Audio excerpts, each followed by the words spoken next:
मध्य प्रदेश के मुख्यमंत्री डॉक्टर मोहन यादव ने खंडवा में नर्मदा नदी में कई मगरमच्छों को छोड़कर वन्यजीव संरक्षण का संकल्प पूरा किया।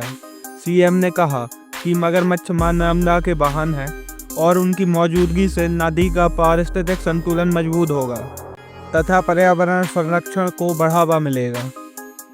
बता दें कि नर्मदा नदी का जल मगरमच्छों के रहने के लिए पूरी तरह अनुकूल है। इससे उनकी संख्या बढ़ेगी और प्रकृति का संतुलन बना रहेगा। प्रदेश में मगरमच्छ और घड़ियाल जैसे जलीय जीवों की संख्या लगातार बढ़ रही है। राज्य सरकार वन्य जीवों के संरक्षण के लिए बड़ा अभियान चला रही है, जिसके सकारात्मक परिणाम दिखाई दे रहे हैं।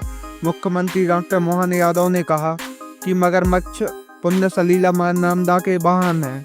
उन्होंने कहा कि राज्य सरकार उनके वाहन को मां नर्मदा में ही बसाने का संकल्प पूरा करने की दिशा में आगे बढ़ रही है। सीएम ने कहा कि नर्मदा की धारा मगरमच्छों के आवास के लिए बेहद उपयुक्त है। उन्होंने जोर देकर कहा कि सरकार सभी प्रकार के जीवों के संरक्षण के लिए पूरी तरह संकल्पित है। प्रदेश में वन्य जीवों के साथ साथ घड़ियाल और मगरमच्छ जैसे जलीय जीवों की संख्या में निरंतर वृद्धि हो रही है।